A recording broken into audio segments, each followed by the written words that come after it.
Today, we are very pleased to have with us visual story editor Marc Prüst, and he will, in this webinar, share his expertise on how to edit your photography.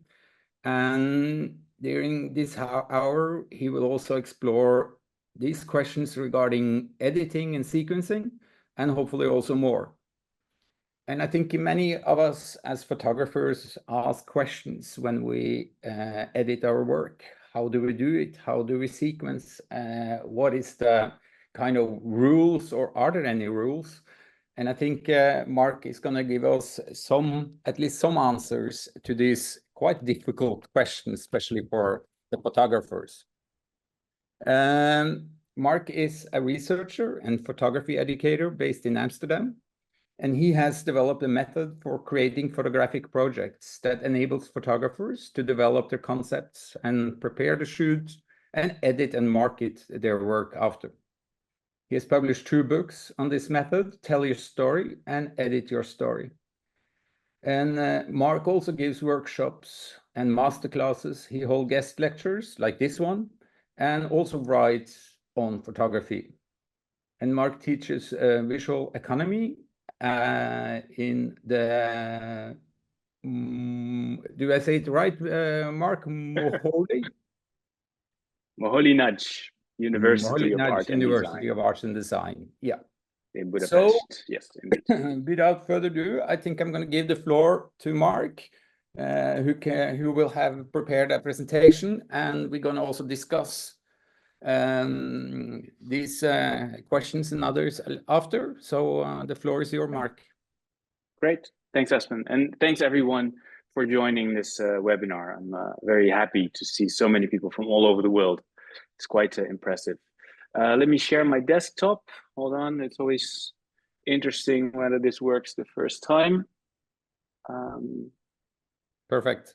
Yeah, I think you're seeing the right screen. So welcome to this presentation.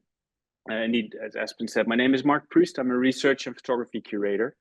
And I would like to present you my latest book project, Edit Your Story, which is really indeed about how to edit stories.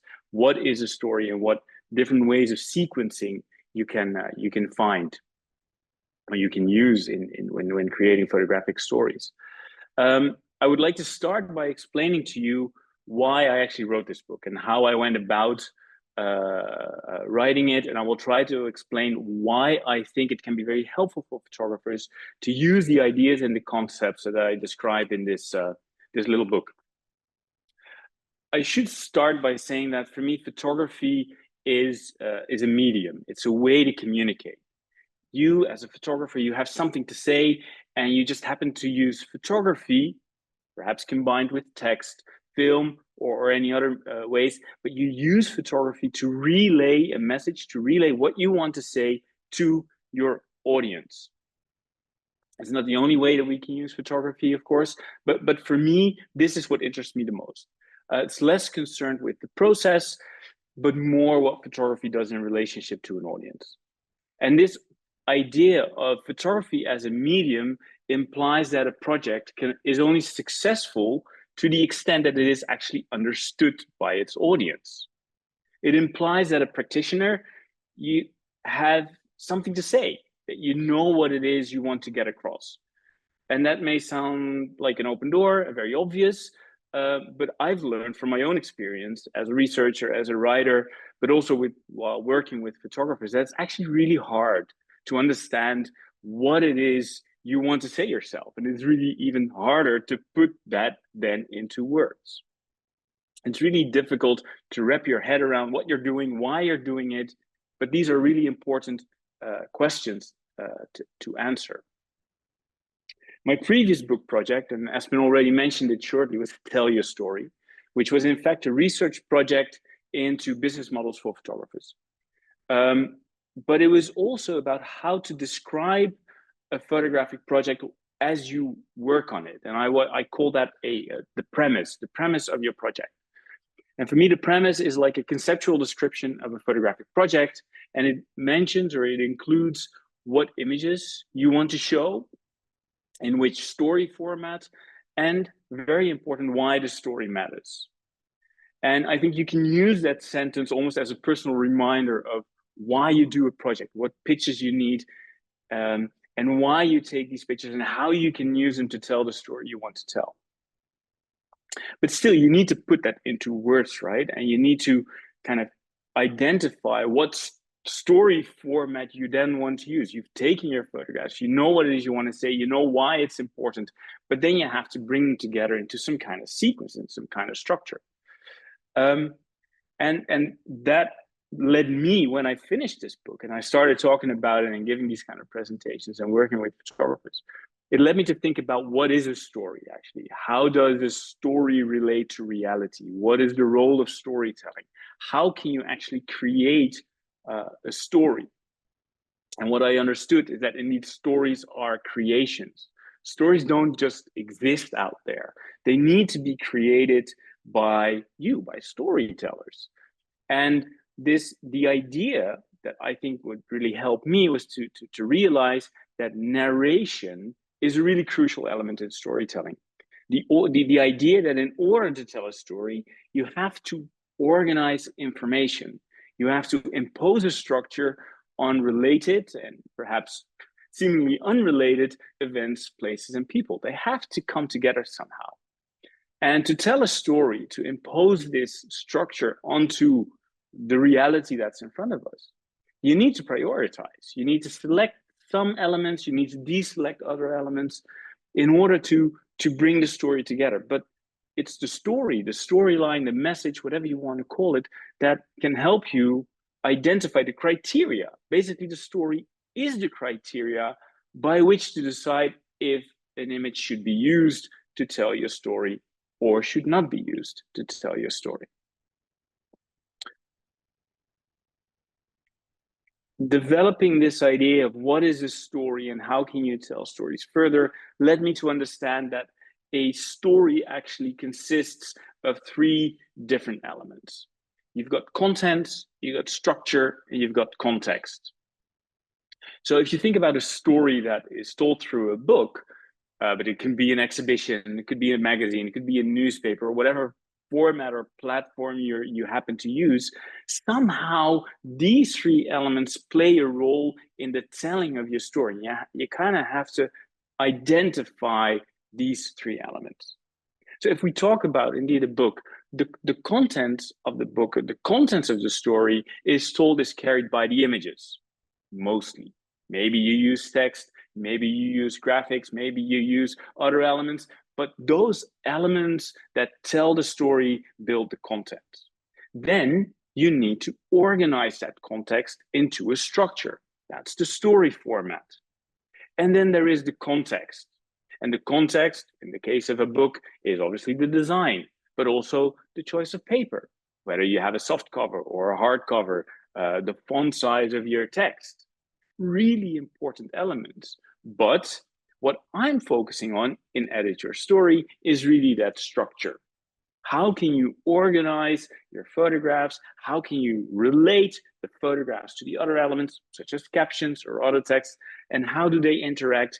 How do you bring them together? So for me, structure is the story format, or it's not actually totally true. Story format is one very important element of structure. I hope that makes sense. If you think about literature, just to make that example, a story structure could be a haiku, this Japanese form of poetry, or a diary, or a tragedy, or a play, or a novel. Different structures in which the content, the words, the sentences are organized. With these realizations, the premise that we have a structure that it's important to analyze the structure of photo stories, and that it can be a helpful tool to also not just look at a project from in hindsight, but actually in terms of creating a project. I've started to look through many photo books, exhibitions, magazine publications. I did this through the pandemic, so I had a lot of time on my hands to actually go through all my books at home again, and even, you know, order some new ones, and try to identify and categorize basically all these different formats that I found and that I was confronted with. And eventually, while going through all these formats, all these stories, all these amazing books, I came up with 11 distinct story formats, and I tried to then name them and define them with a particular and specific distinct definition. So these are the 11 different formats. I mean, I'll go through each of them very shortly, because 11 is a lot to kind of go into detail one by one. Some of these formats are quite well known. I think a lot of us have heard or are familiar with the road trip. I mean, the Americans, several other photographers have used the road trip as a format. So it's not a, you know, this is not a completely new thing. Also, typology is one that I think is actually quite common, and a lot of people will have heard of it. Visual essay, one, I mean, made famous obviously by Life magazine and other magazines from that, you know, era, the 50s, the 60s, maybe a little bit into the 70s of the previous decade. But how does a visual essay relate to a narrative? What's the difference? Or what is the difference between a typology and a portfolio? That is what I've tried to identify by creating these very distinct definitions in this little booklet, Edit Your Story. So these are another 4 of these story formats, and these are 3 more. And my point is that I don't want to look at a book and say and kind of have this big discussion to define where does the book fit. Oh, this is a narrative and therefore it is better than this, which is a portfolio. That's not the point at all. What I've been trying to do is to actually set up a toolkit for photographers that can help them, can assist them in identifying these structures that can help you edit your story. Because I think when I edit photo books, I've edited several photo books with photographers, I've curated exhibitions by myself, but also very much in conjunction with the photographer. The challenge is you end up with a bunch of photographs, and you want to put them into a structure. You want to bring them together. You have to decide which photographs you're going to use and which photographs you don't want to use. And most people look for their best photographs. Obviously, when you start making an edit, you try to identify those images that you think are your best pictures, and that makes a lot of sense.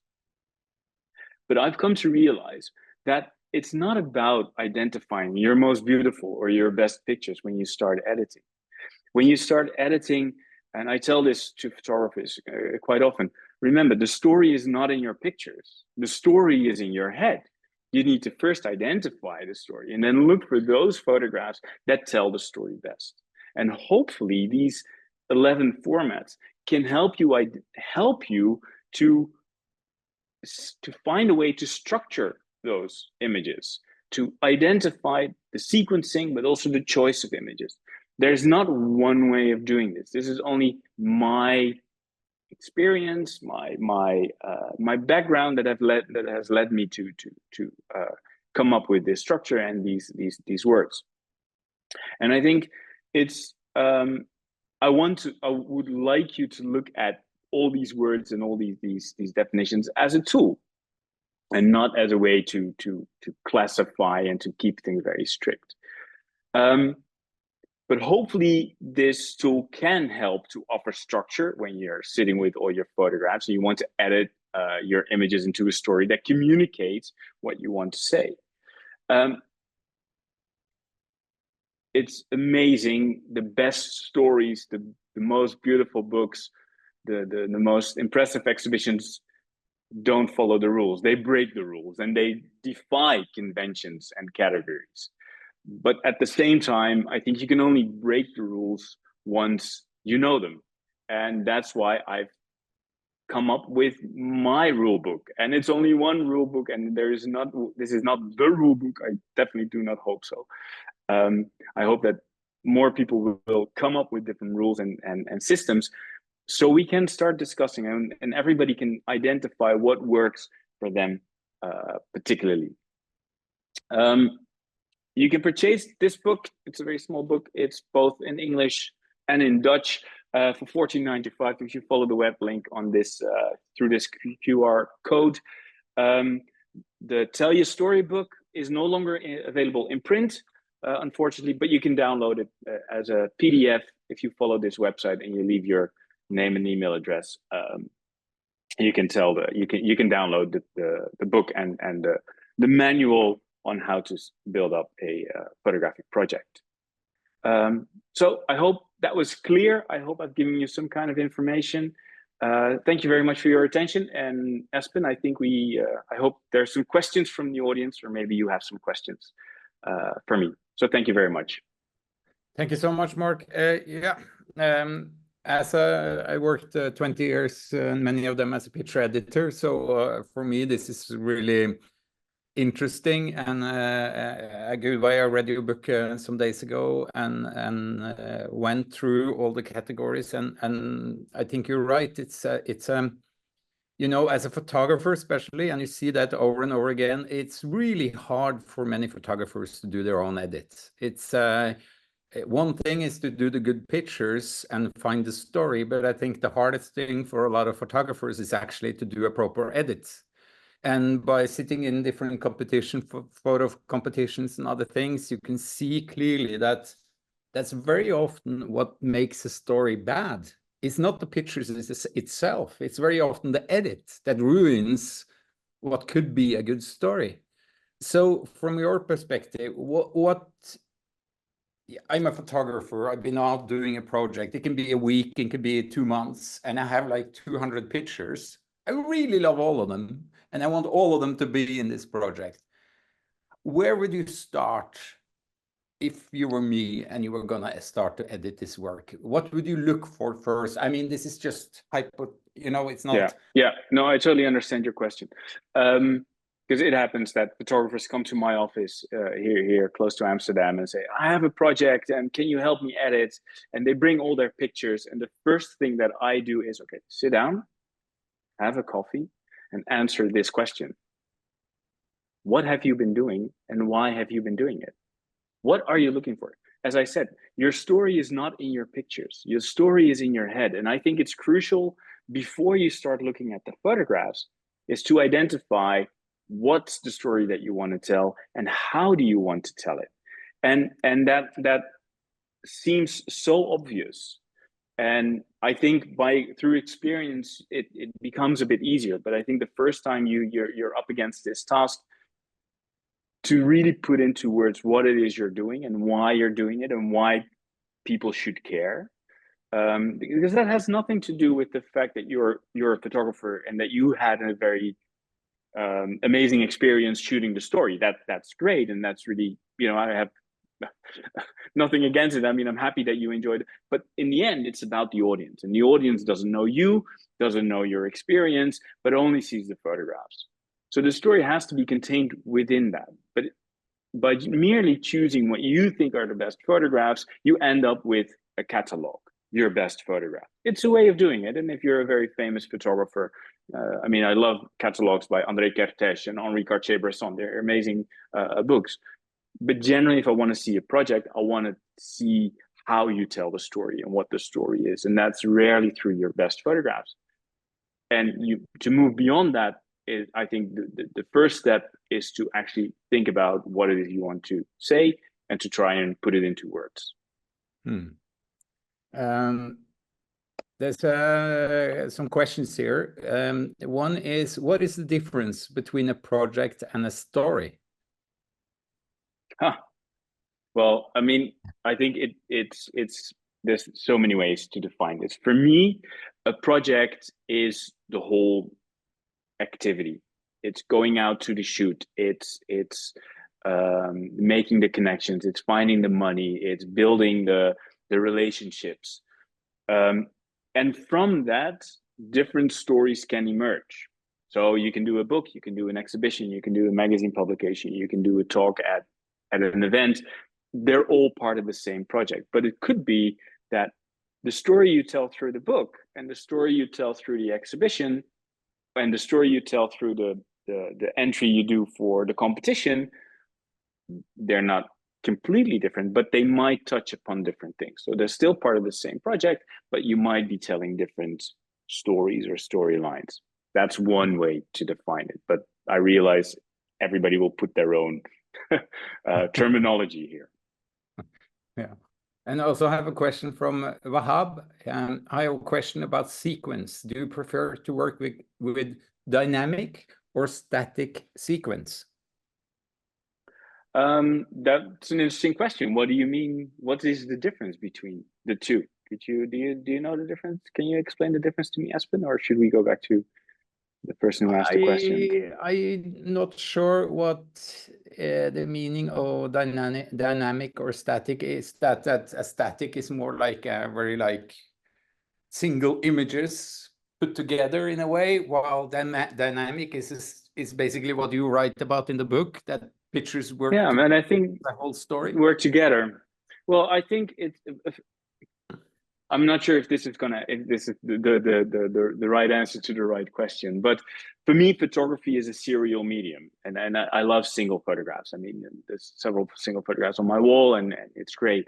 But for me, photography is unique that it is a serial medium, that you can put different images together, and that you can narrate through those images. I mean, there's a reason why photo books and photo exhibitions consist of more than just one photograph, because it's inherent in the medium that you can create sequences, that you can put things together with multiple images. And I think that is why I would prefer, I have a preference myself with with the sequencing of photographs and multiple image stories.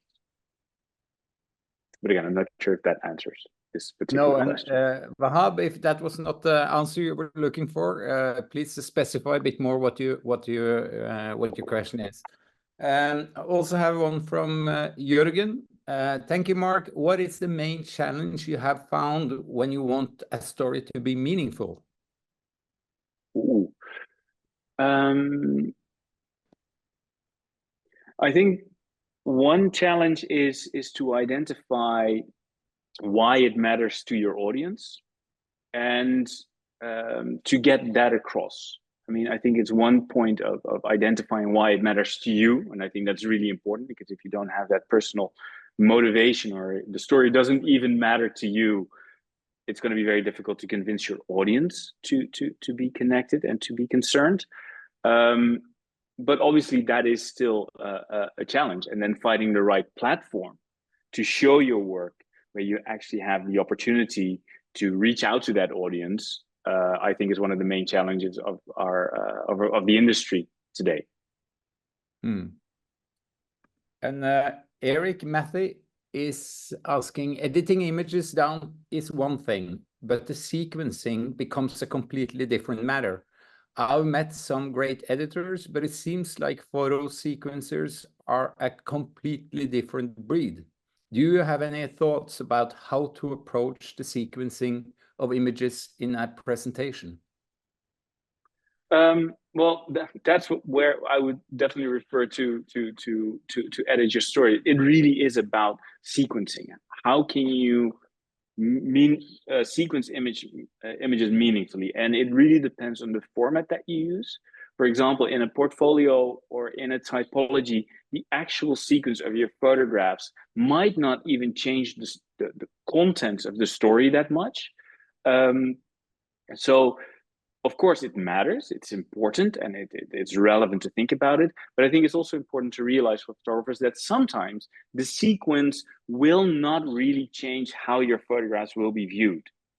that's very different when you talk about, for example, a road trip or a narrative where the sequence really, especially in the case of a narrative, that should build up to this climax event of the story. Well, then you have to be very aware that you allow the viewer to follow the sequencing in such a way that they understand where you're going with the climax, and that they read the climax as such. So in that sense, the sequencing can be very crucial in developing your story. So it really depends. I know that's a kind of a weak answer to give and may not be very helpful, but it really depends on the story format that you choose for the story that you want to tell. And I think also when you talk about the different ways of doing the editing, as you showed us briefly in your presentation, is it, as a photographer, I'm just curious, do you think it's important to kind of know in advance before you start a project or a story, what is this story going to be in the way of how am I going to edit it at the end? I mean, there's a big difference between like, I just remember myself being in Georgia many years ago during a Russian invasion in Georgia, and I came back with a lot of reportage pictures and other pictures I've been shooting all the time. And one editor sat down with me, went through the pictures, and I had this idea of like reportage style story. He just throw almost everything away and ended up with like images of bombed out houses, very like more, how to say it, pictures of houses in a way. And, like a typology almost. Yeah. So he did like a total different edit that I had in my mind, and so how is it for photographers? You think, is it important to know this in advance, or is this something you also can look for when you start editing your work? Like, is there different ways of editing my project, or should I go just in this one direction? Yeah, it's a difficult question to answer, because I think every photographer will have their own method of shooting. I think it can be very helpful to at least consider the platform where you want to show the work, and the kind of images you need to tell the story. Because if you shoot reportage style images, as you say, you will be able to create a visual essay, perhaps a narrative, which works really well in a magazine or in a newspaper. But it might not work very well on the walls of a museum, because in a museum there is less linearity. The sequencing kind of breaks up. It's harder to follow the routing. The images need to be bigger. So a portfolio presentation or a typology presentation might actually be more fit for a museum wall. And if you know in advance that you want this project to go on a museum wall, you might want to consider that you also need those kind of photographs. That I think it can be very useful. For example, you went to Georgia, right? There was an invasion. You shoot reportage, and indeed, it can be very interesting to also look for typology type pictures, moments, elements that can be told in a typology way. Bombed out houses, maybe broken trees, all those elements that tell the story or a part of the story in a different way. And then within the project, you can actually tell different stories, but also you can use different platforms. Because one thing that I haven't mentioned is that in these 11 formats, not all the formats fit on all the platforms. As I say, a visual essay is amazing for magazines like Life magazine. We have to realize that Life magazine went bankrupt in 1972. We don't have that kind of platform anymore, or at least not a lot of them. There are some. So the visual essay is a great format. I love it, but where can you publish it? There's no room in most newspapers. I know Fiji's might be the newspaper that you edit might be slightly different, but we don't have a lot of those newspapers. We don't have a lot of those magazines. But a visual essay doesn't really work in a book format anymore. we need a different kind of approach for book formats, which is often narrative or portfolio. So it is worth considering, I think, how you want to tell the story and for which platform you are creating your images. And that's also, I think, when you see, very often you can see a book, the work in a book, but you also see it in a museum or in a gallery, and you also see that work may be presented online in let's say Time magazine online, something like that. So I mean, all these different ways of editing and thinking about editing that you presented, you also have to have that in mind, if I understand you correctly, when you look through your work, that you might end up editing this work in 3 very different ways, depending on where you're going to show it. Yeah, absolutely. Absolutely. And I think if you are able to take control over that as a photographer, then you also have control over how your work is seen. I mean, I've worked at an agency many years ago in France, and so often we had photographers rushing into the office complaining, "Oh, the editor made a completely wrong decision. They took the wrong edit. They didn't understand my story." And I'm sure you have this experiences too, both as an editor as well as a photographer. And at the same time, I was surprised, like, okay, but you were the one who gave out the first edit, so these pictures were in your edit. So somehow you can't just blame they didn't come up with new pictures, huh? So it's also a way of taking control over how the story should be told and can be told. I think it's something that photographers do have some kind of influence, not total, of course. In the end, the editor makes their decision. That's true, but you have a certain kind of control over it, I think. Yeah. Okay. We have a lot of questions, so I have to go through them. Okay. This is from Gaurav Datta. Hi, Mark. Thank you for your very useful talk. Can you also please go a little bit into how to merge different styles, I guess, in photography? Thank you, from North Dakota. Okay. Well, different styles. I would be, to be honest, of course, break the rules and defy conventions, of course. But I would be hesitant with mixing different styles. I'm not sure if again, styles can be interpreted in many different ways. But photographic style is a bit like the language you use. You shoot in black and white, or you shoot in color, or you shoot very vibrant, or you shoot more snapshotty or very formal. In a way, it's the language that you use. And I think if you approach photography as a medium, you want to reach your audience. You want your audience to go along with you. And if you mix different styles, you might confuse the audience.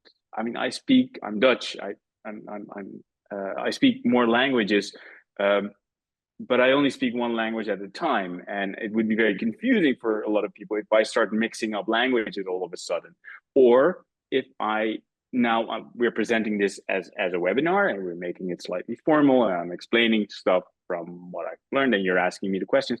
If we would suddenly flip this around and use a completely different style where I start dancing, or people would get confused because they don't understand what they're looking at. So I think mixing different styles there's a risk involved that you lose your audience. So yes, it's possible. And I don't know if you know the movie From Dusk Till Dawn from Quentin Tarantino.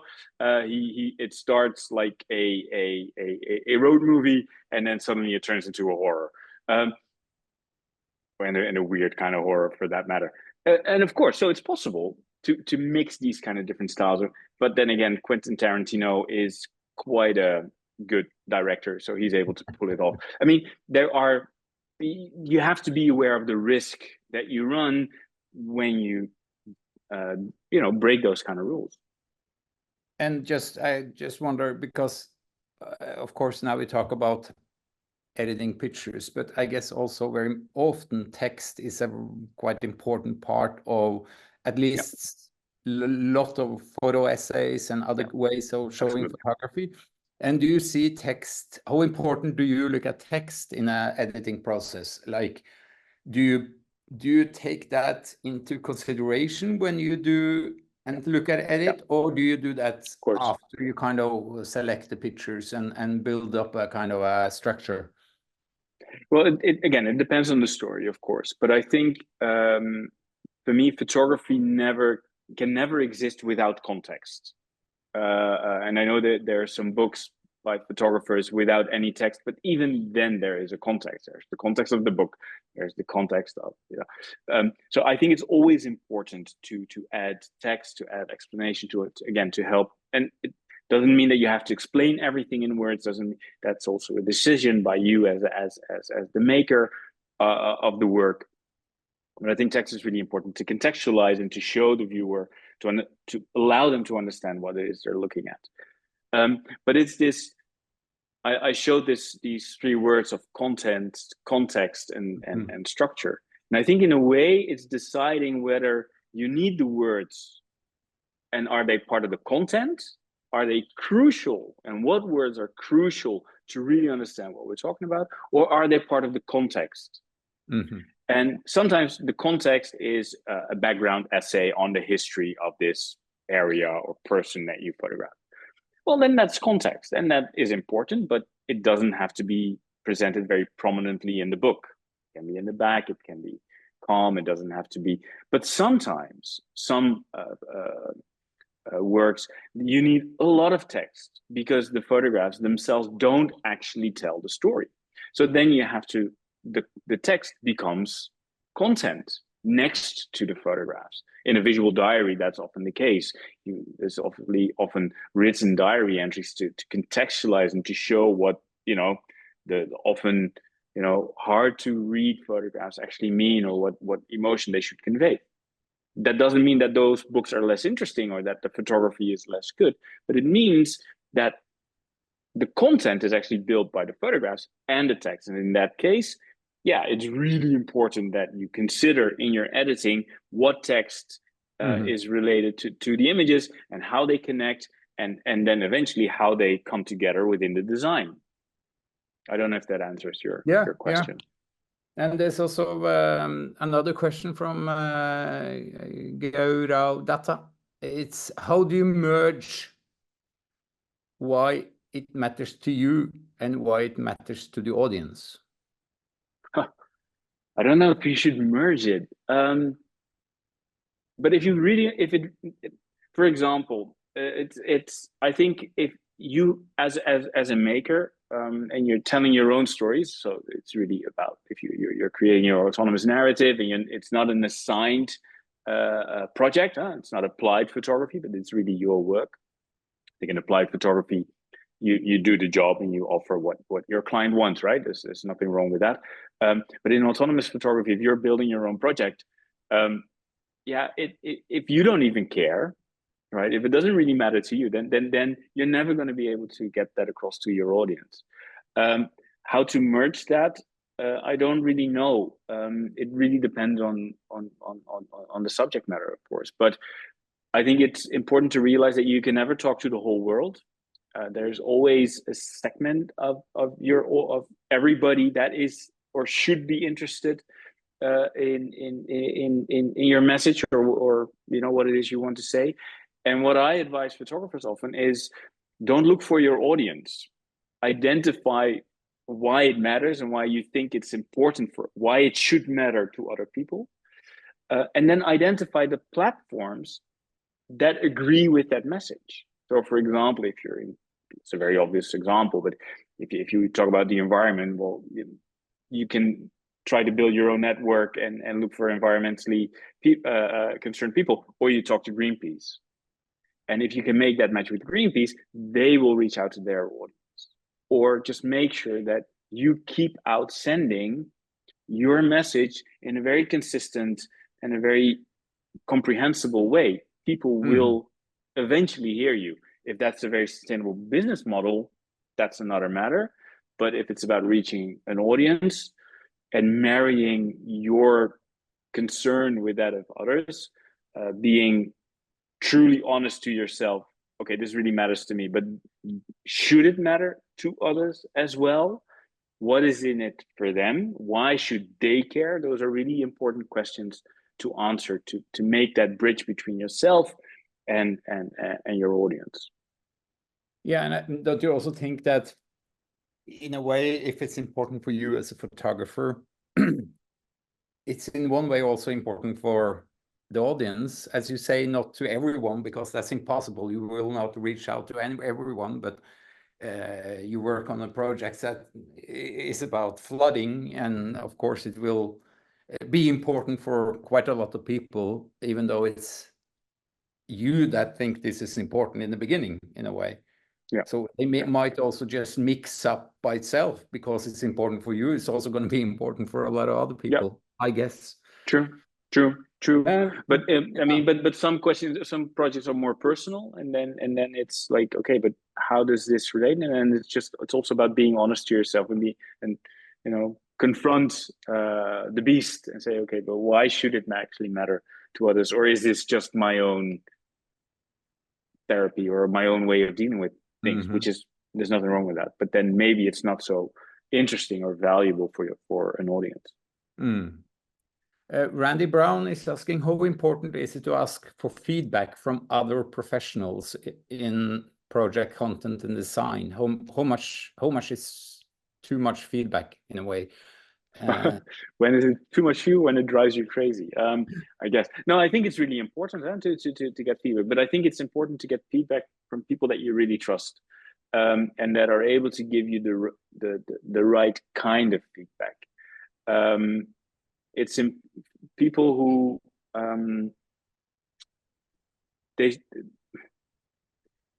I think it's really important. I think it's really valuable to come up with a group of people to share work amongst each other.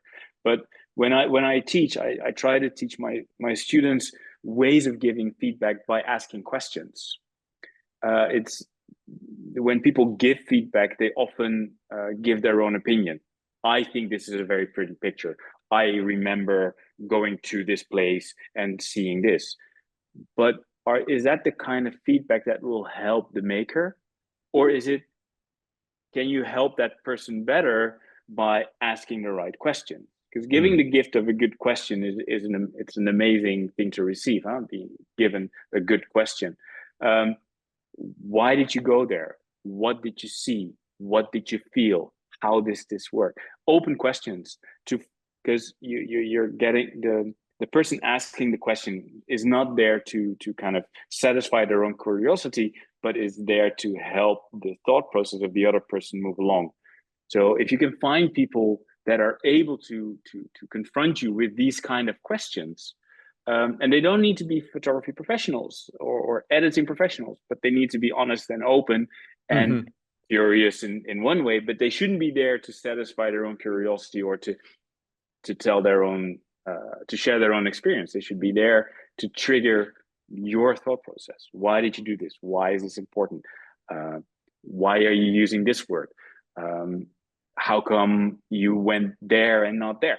I mean, those kind of questions, open questions that cannot be answered by yes or no, are really good ways to get the feedback process going.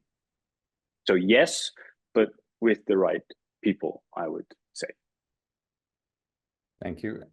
Daniel Schwartz is a fellow photographer in Seven, has a question. He says it will be interesting to know what particular books and exhibitions you refer to, which have kind of led you to your method and conclusions.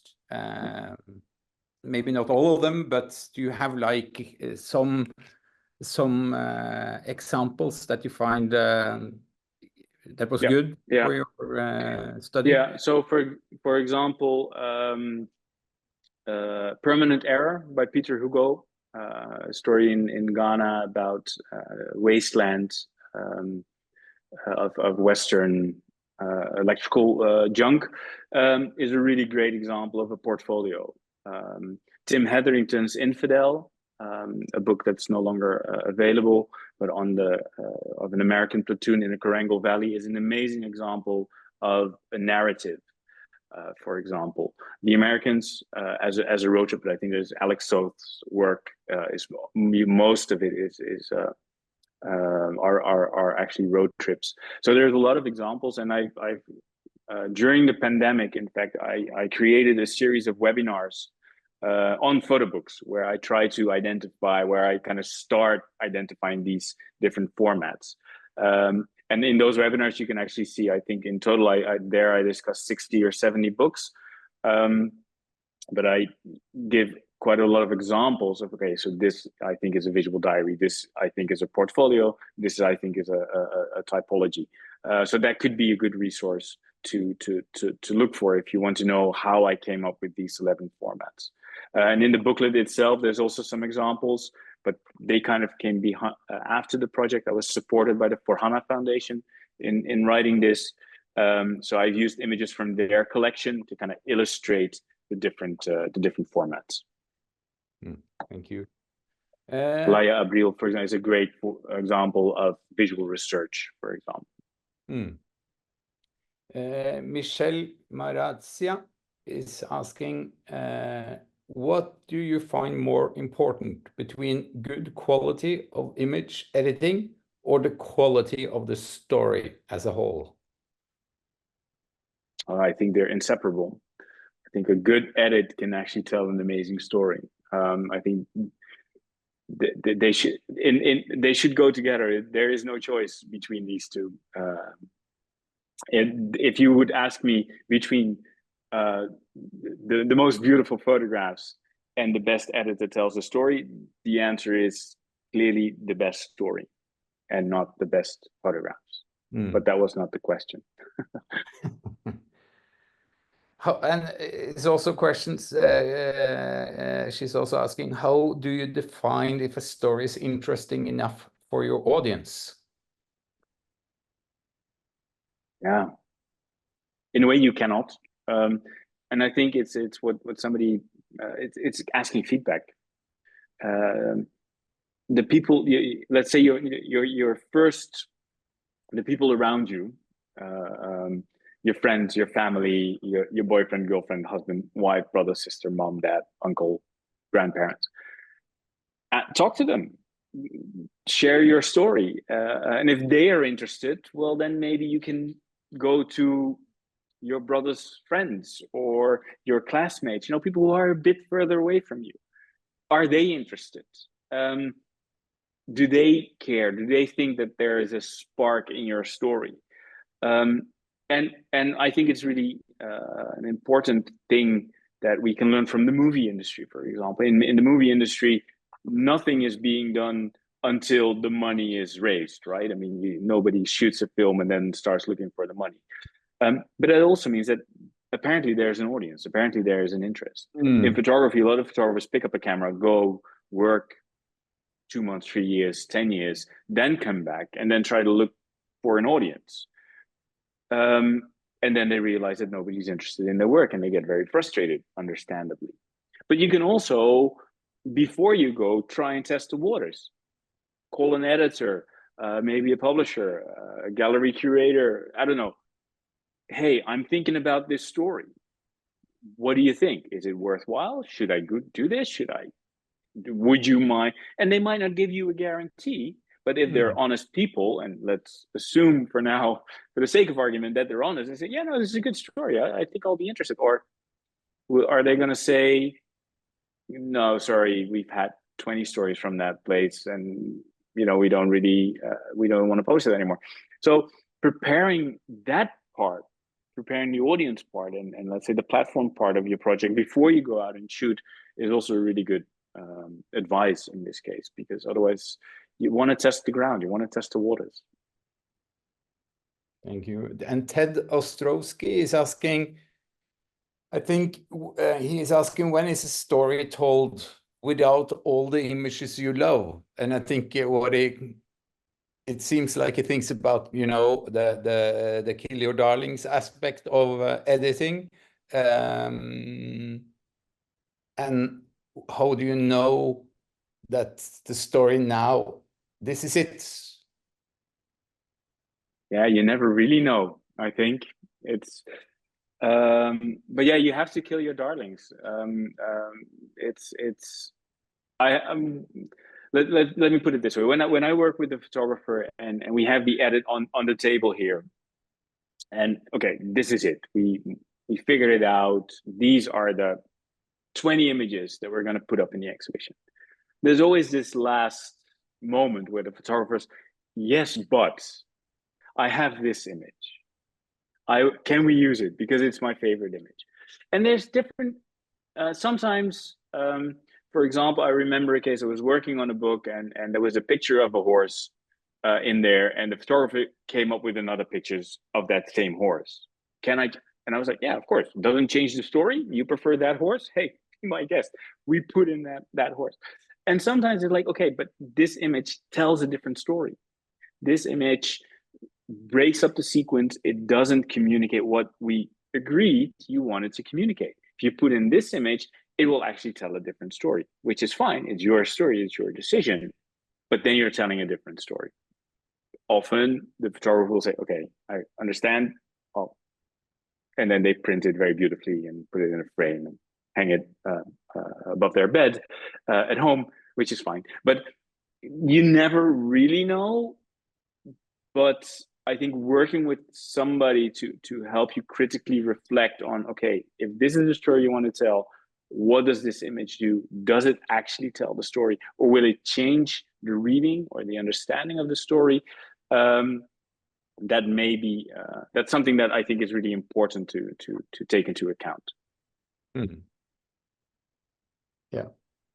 Is it, let's see, oh, there's a lot of questions.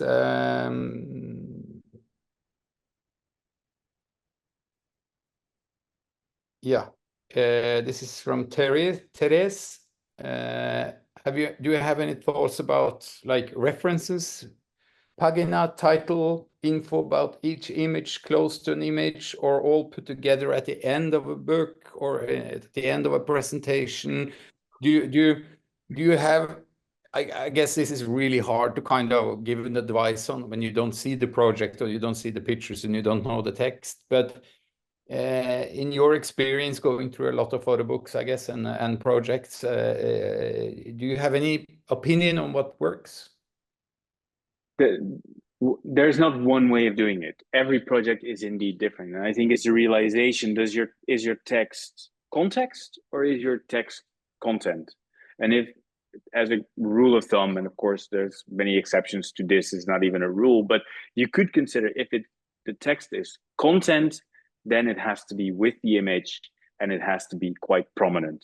If it's merely context, if the reading of your photographs, you don't actually, I mean, it helps the reading of the photographs, it supports it, but you can actually understand the story without it, then it's context, and it could work in the back of the book as part of reference. But I think it's this realization, what is the story you want to tell? And how are you telling it?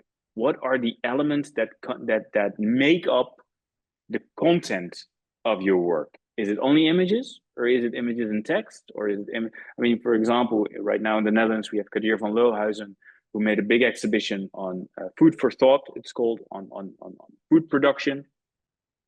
And the content of his work is not merely visual. There's a lot of technical information about how many kilometers foodstuffs fly, the production value, the number of people working in it, their daily salary. So, and those are crucial elements to understand what he wants to say, right? To indicate how our food system currently works. So it's both in the book as well as in the exhibition. That information is put up very prominently. It's not a visual story in that sense. That, again, I'm not saying that makes it a good or bad, but it's a different kind of story because the content is made up by these amazing visuals, but you can only read them, understand them properly with the right technical information, which is text, sometimes graphics and graphs. And he realized that, I think, and really put it together. So the content in this case is made up by the images as well as the text. And with The Americans by Robert Frank, it's a road trip. It doesn't really matter the information. There's a text in the beginning, there's some text in the end. The images tell the story. The images in themselves take you through. You only need to know a little bit about the era, what Frank was looking for, the social political situation in the States at that time, and that will allow you for a correct within brackets, of course, reading of that story. And you don't need the explanation that this is in New York and that's in Baltimore. It can help, but it won't fundamentally change your reading, what the name of the people in the picture is, or what they're actually doing. Oh, he's sitting in a bus. Okay, well, yeah, we see that. And the bus was going from here to there. It's not relevant information. It's only the visual sequencing that tells that story. So these are two very different kind of examples. The road trip, in the case of Van Lohuizen, I would call that a visual research. I hope that answers the question. Yeah, it's a good answer. Eric Matthew is asking or commenting on this, and he's saying he thinks this is an interesting challenge, that with work that is based on social issues is how to get it to audiences that aren't already aligned with those social issues. Preaching to the choir, as my father would call it, is having people who are already aligned with or aware of the issue at hand. But reaching people who could be impacted by the work in a meaningful way means getting into audiences who aren't aligned with it. I think he's saying something about a very challenging topic. It might have been easier when you reach out with photography in big magazines that had circulation of 1 million or 2 million or 3 million. Today, it's very different. Very often, if you share on social media, you are within this kind of, your work often reach out to the people who are interested in the same things as you. You know, in a gallery, you will probably reach out to most of the people who would be interested in the same things as you. So how do you get through to those people who actually need to see your work? Yeah, unfortunately, and that may be the for me the easy way out right now. But that's not a question of editing. That's a question of platforms, and that's a challenge that we're up against as an industry, where our industry has really fundamentally changed. Right? I mean, we used to have a lot of platforms available for photography, but those platforms are no longer available. And new platforms have come up on digital, social media, screens everywhere. And I think it's one of the challenges is to identify new ways of storytelling, new ways of editing, also to reach to be able to use those platforms to tell those stories to the right or different or new or concerned or unconcerned audiences. That is a major challenge, and I think it's important to identify how we can tell stories in ways that we can reach new audiences. Because indeed, but otherwise you'll be preaching to the choir. But I think it's important to realize that, for example, the visual essay, which is again an amazing format, but it does not work online. It does not work on social media. On social media, the continuous story, typology, and portfolio are, I think, more effective ways. You can still build a story. There's still consistency. For example, advertising photography. A lot of advertising photography, those big billboards you see on the side of the road, they are, for these big companies selling kind of products, they are often portfolios. It's in the same style, it's the same message, but photographed in a very consistent way, but each time showing a different aspect of that same story or of that same product or of that same lifestyle. It's a very effective way of keeping your audience involved, and it's not documentary, it's not for a concerned audience, but it is for an audience. You have to realize advertising is also a type of photography that is aimed at people who are not interested. It's aimed at people who don't want to buy that perfume or that suitcase or drink that soda. But they are created so that you become concerned, that you want to start drinking that soda because it looks very refreshing and cool or whatever. But just repeating the same picture over and over again is not going to work, but it needs to be recognizable. So the photographic signature of those images is very consistent. The style is the same, but each time a different aspect of the refreshingness of that soda will be exemplified. Once it's in the context of the beach, once it's in the context of the gym, once it's in the context of eating dinner at home. But the style and the approach will be very similar. So you, as a viewer, you recognize it. So that's one way that I think photographic stories told through portfolios can actually be very effective also in social media. I don't know anything about algorithms and all those kind of things. So I'm not an expert on that, but I do see in my own timeline that I recognize typologies, that I recognize portfolios. But when somebody tries to show me a visual essay, after 2.5 seconds, which is very long on social media, I've given up and I moved on to the next post.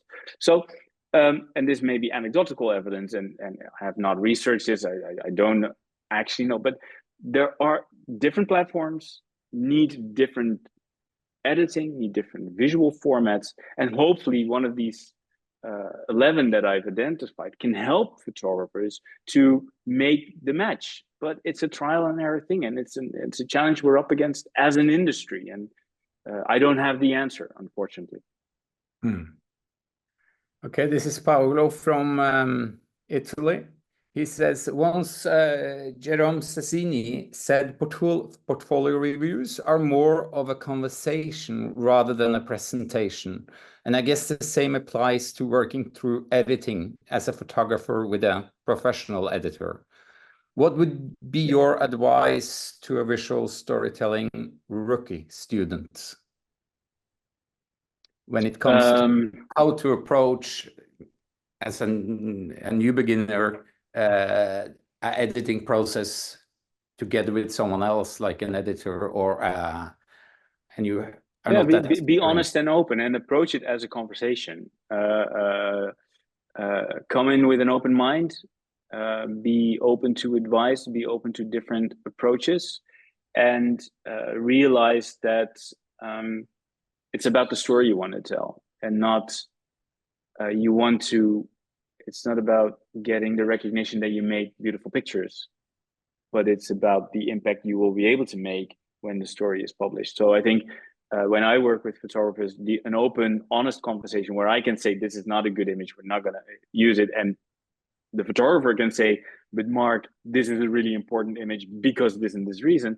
That's the kind of conversation you need to have. So I think that openness and honesty are really crucial elements, just as in the portfolio review, in fact.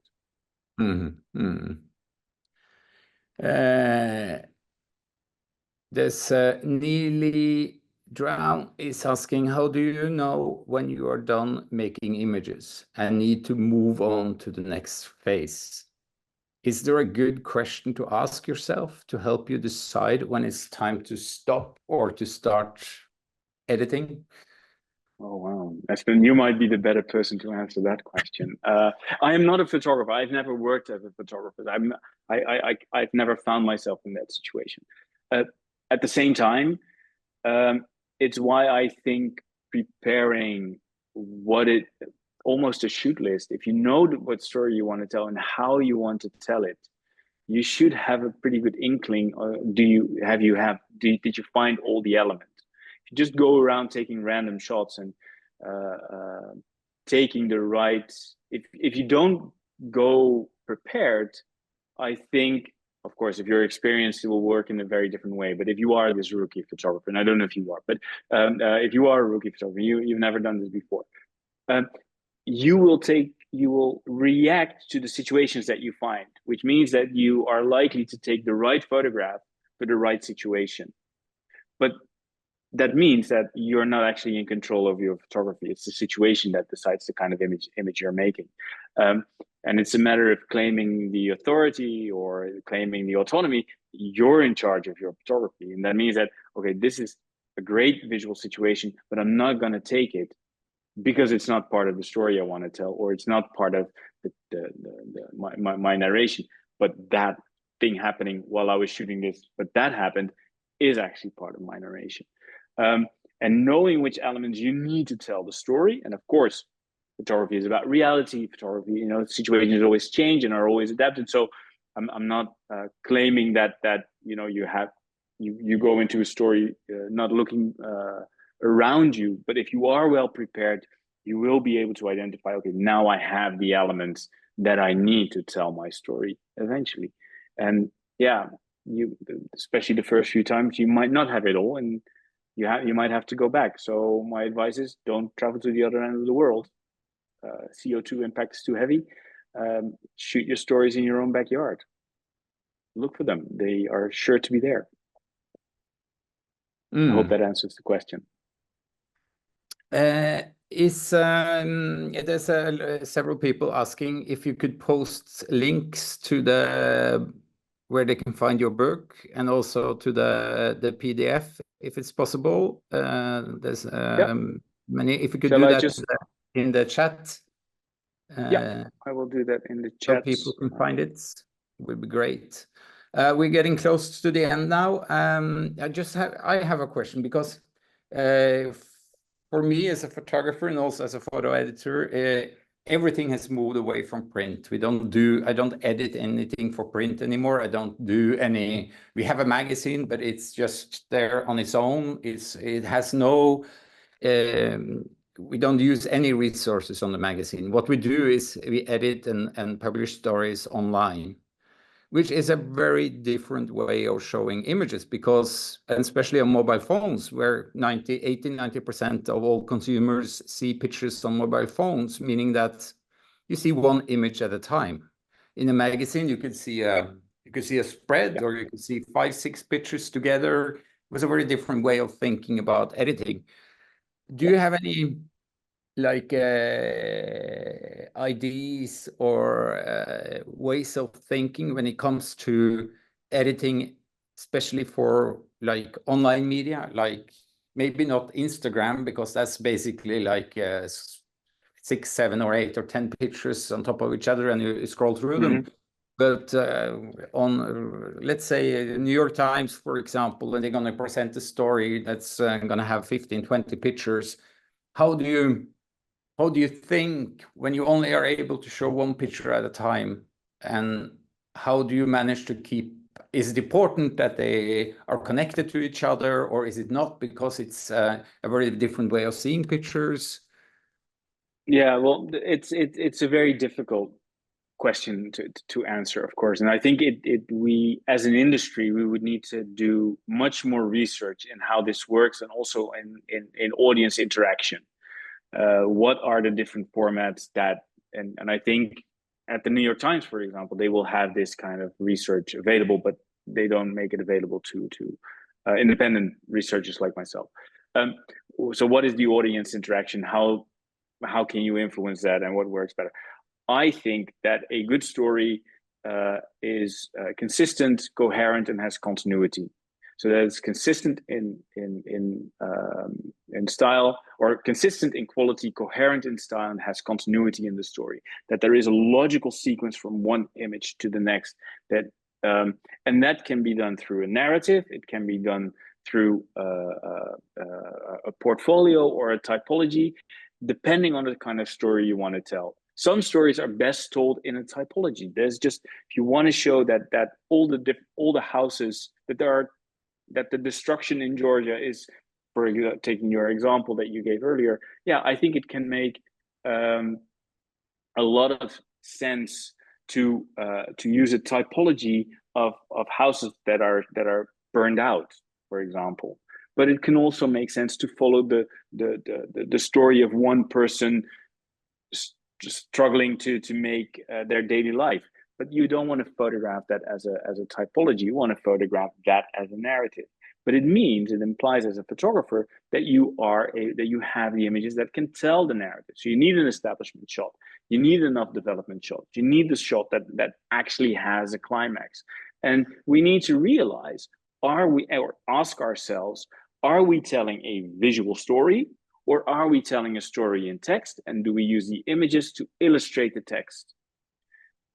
Is the content built by the images, or is the content built by the images and the words?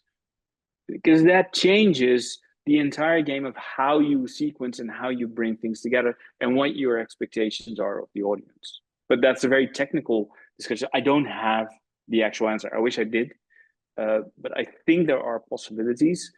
But it would be very interesting to look at the data generated by your audience and the amount of clicks and the amount of time that they spend, and test it out. Okay, we have this story, we do it like this. We have this story, we do it like that. Let's see what happens. It would be an amazing test case to see if what that gives. And I'm not aware of any of those publicly available researches at this moment. If anybody knows of them, I'd be more than happy to hear and read them. It's not really an answer to your question, no. Sorry. No, but it's a challenge, as you say. I think it's a challenge that we are just at the beginning of it, and also that the technology is running so fast. It's if we get up with a perfect way of showing photography online, for sure there's going to be a different way, different phone or different system to watch it, and then you have to reinvent everything once again. So that's how it works these days, I think. But we've been talking for 1 hour and 15 minutes, and I think we're gonna wrap it up now. I want to thank everyone. It was around 90 people here watching your insights, Mark. Great. It's good. And thank you very much, everyone. Yeah, and thank you for joining and sharing your thoughts and ideas, and also maybe helping some photographers who are stuck in editing process. It's been a pleasure to have you here, and so I just want to say thank you to everyone for joining, and thank you for coming, Mark. Great. Thank you very much for your attention and your questions, and until we meet again online or offline. Thank you very much. Bye-bye. Bye-bye, everyone.